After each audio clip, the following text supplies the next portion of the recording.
Meu amigo, meu irmão, Toniel, o Toniel Santos Neto,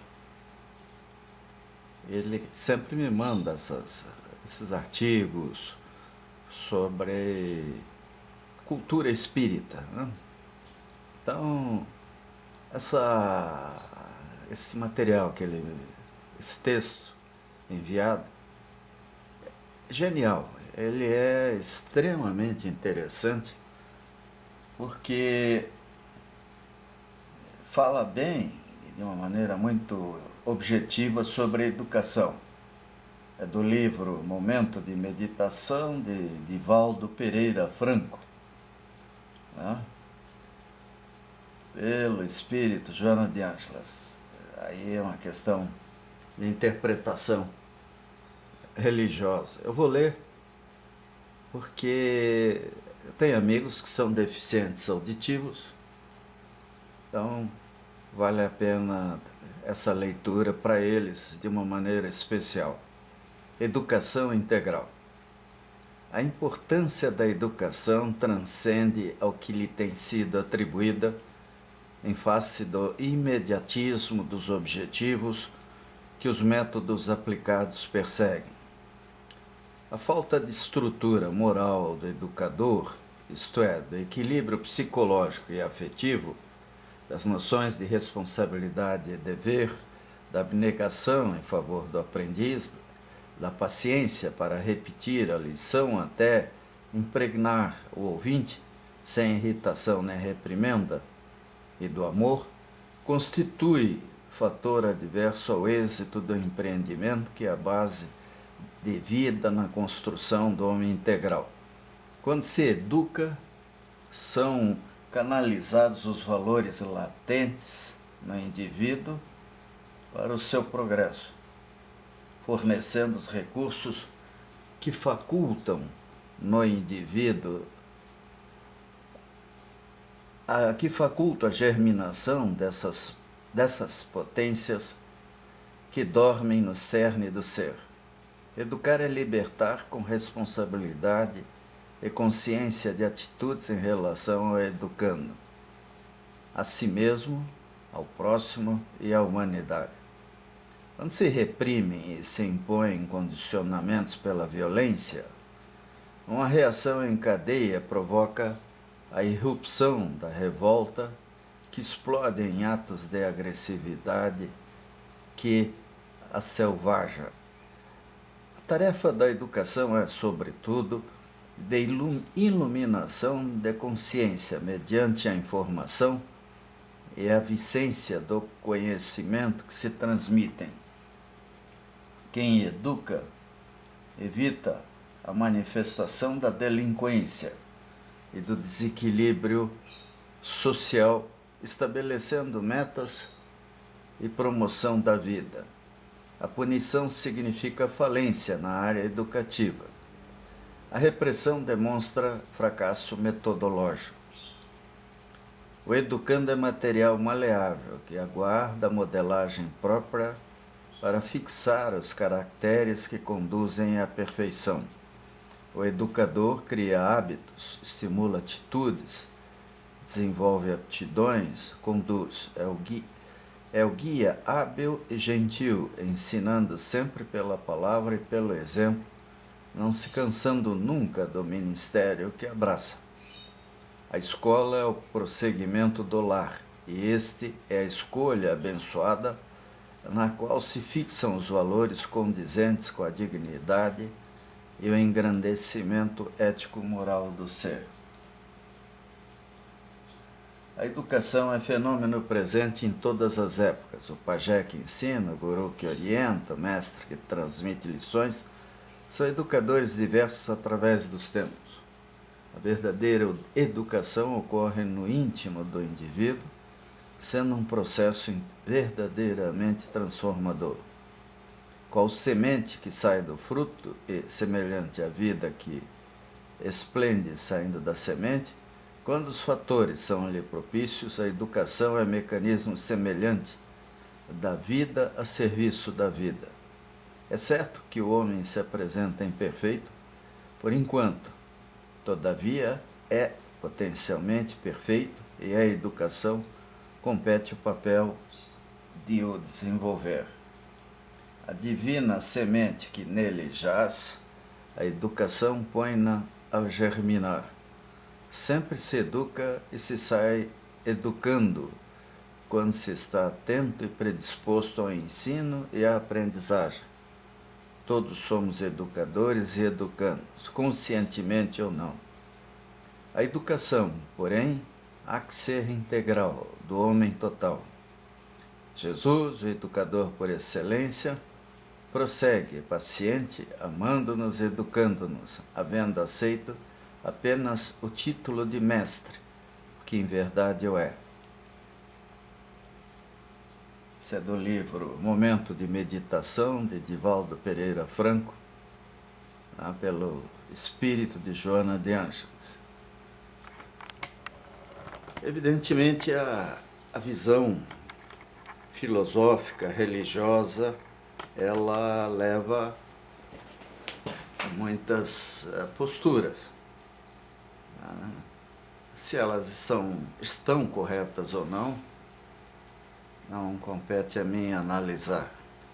Mas o que a gente sabe é que, de fato, a vacina contra a violência, a vacina contra a preguiça, a vacina contra um comportamento inadequado é a educação. Então nós temos que investir na educação. E a escola de primeiro grau, de uma maneira muito especial, ela é extremamente importante, mas ainda num país como o nosso, que tem problemas seculares. Então é natural que a criança em casa nem sempre tenha o ambiente adequado. Então investir na educação, e valorizar infinitamente mais o primeiro grau é o desafio que todos nós temos. Infelizmente, até pela quantidade muito grande de crianças, o dinheiro, vamos dizer assim, o custo da educação no Brasil até é alto, mas é muito menor do que em outros países menos ricos até, em termos relativos, o que mostra que muito mais poderia ser feito. Lamentavelmente, os nossos administradores públicos e legisladores nem sempre estão atentos a essa questão. Até estava imaginando a maneira um tanto marota, talvez, mas quem sabe eficaz, de limitar salários, principalmente poder executivo e legislativo, seria ter um valor de referência e multiplicar esse valor pelo IDH da cidade, do estado e do país. Quer dizer, o merecimento, nós falamos muito em meritocracia, e faz sentido. Então, para nós termos na área política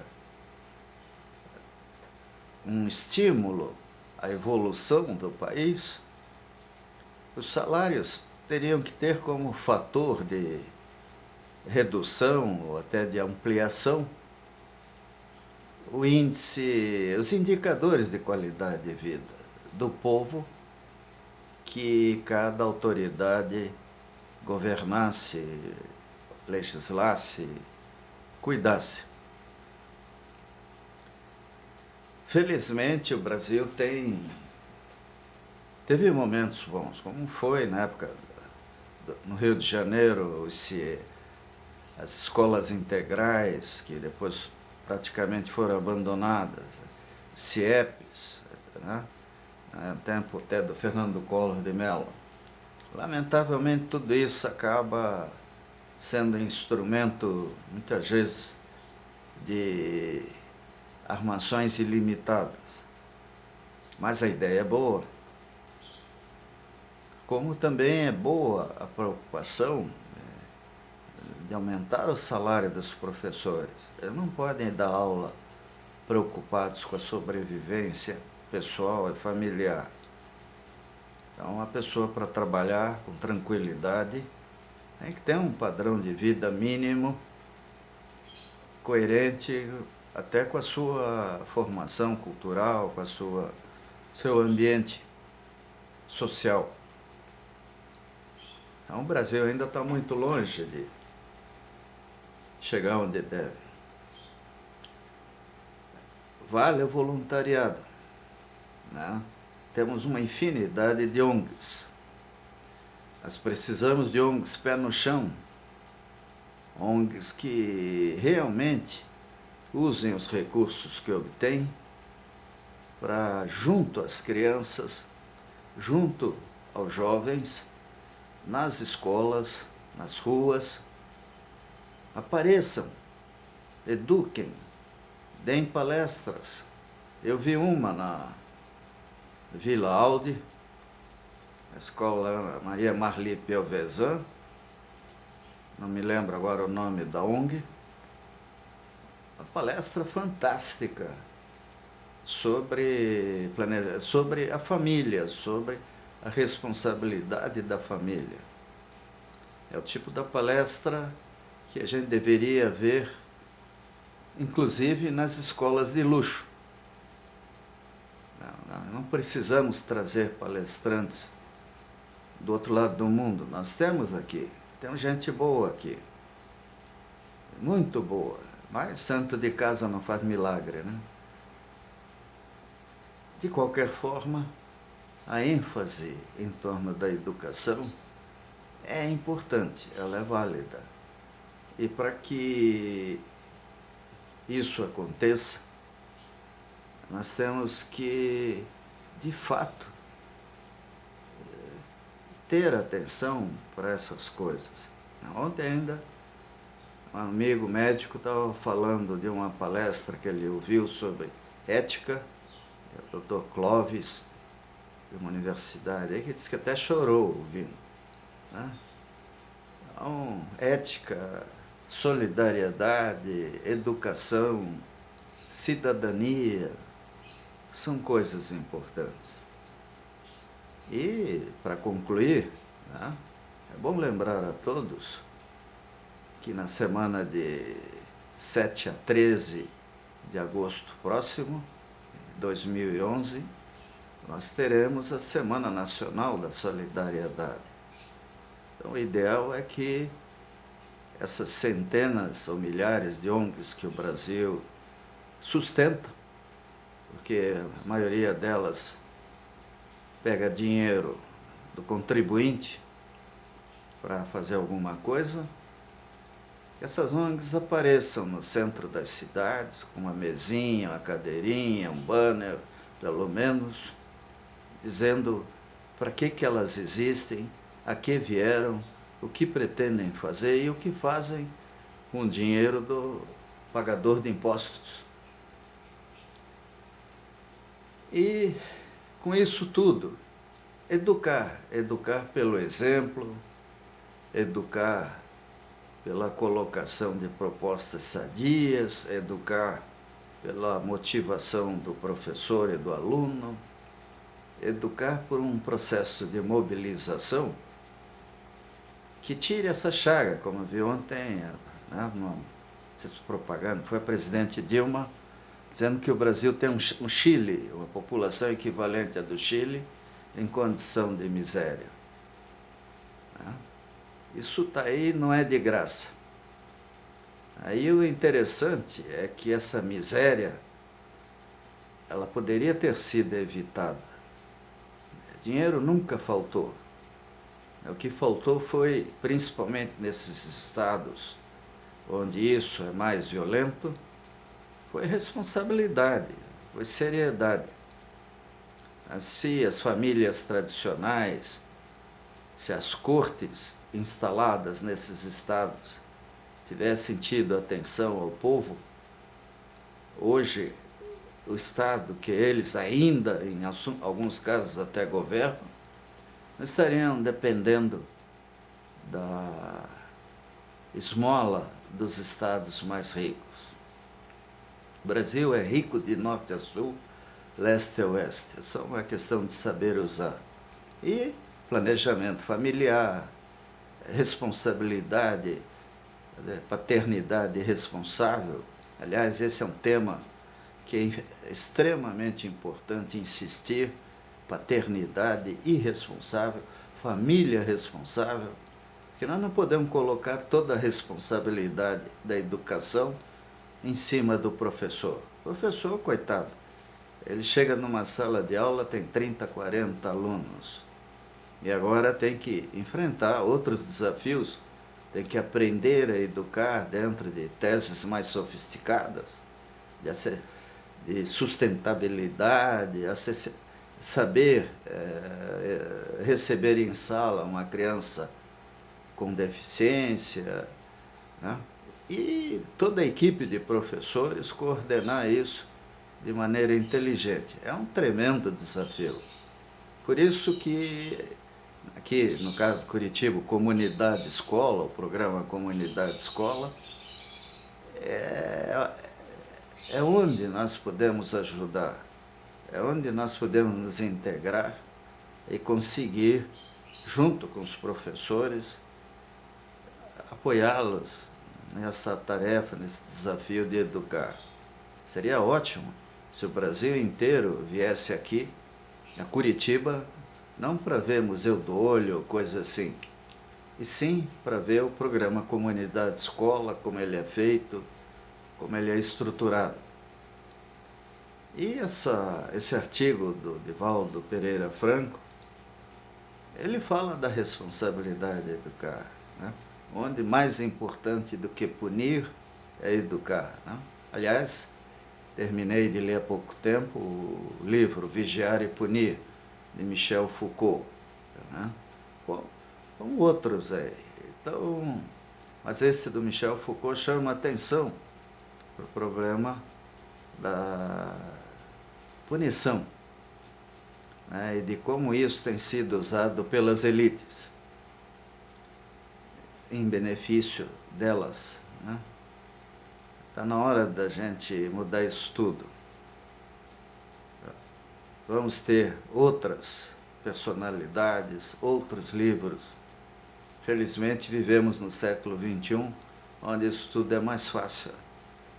Temos aí a internet, e-books, YouTube, como eu estou usando agora para conversar com vocês. Temos muitas maneiras de educar e de ensinar.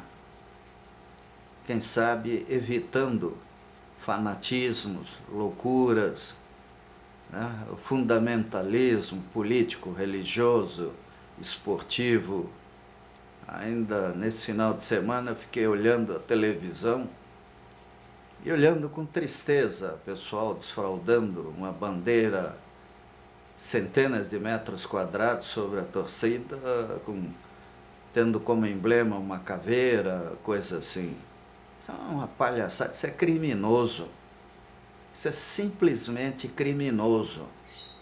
Depois o pessoal se surpreende quando alguém mais frágil acaba acreditando na violência, acreditando na agressividade, acreditando que pode ofender, machucar, até matar alguém, porque essa pessoa tem uma visão diferente, uma opção diferente, seja ela sexual, política, religiosa, filosófica. Se nós queremos um mundo de paz, um mundo melhor para os nossos descendentes, está na hora de repensar muitas coisas. O que aconteceu na Noruega aí não veio de graça, não foi simplesmente um acidente. É o resultado de uma mídia ruim, né, de cinemas, filmes idiotas, de livros que não prestam. Fazer censura não presta também, não é bom. Agora, quando a gente vê concessionárias de comunicação, quando a gente vê pessoas se aproveitando do dinheiro público para educar mal, aí incomoda, né? E o esporte tem que ser praticado e não um simples espetáculo. A religião tem que ser praticada, a boa religião. Se alguém tem teorias políticas saudáveis, pratique-as. E não fique simplesmente mandando, às vezes, torpedo anônimo. Mostre a cara, vamos conversar, vamos criar um fórum nacional, né, mundial de discussão. Não há necessidade de anfiteatros, de ambientes fechados. Hoje em dia temos as redes sociais. O que é fundamental é a tolerância e não se preocupar com elitismo de manifestações. Não existe baixaria ou altaria, sei lá o quê. O que existe é sinceridade. Se alguém acha que algo está errado, tem que dizer. Ele está abrindo o coração, está dando a oportunidade de ser corrigido. Então, os nossos líderes, as nossas personalidades têm que ter humildade também, porque ninguém é dono da verdade. Né?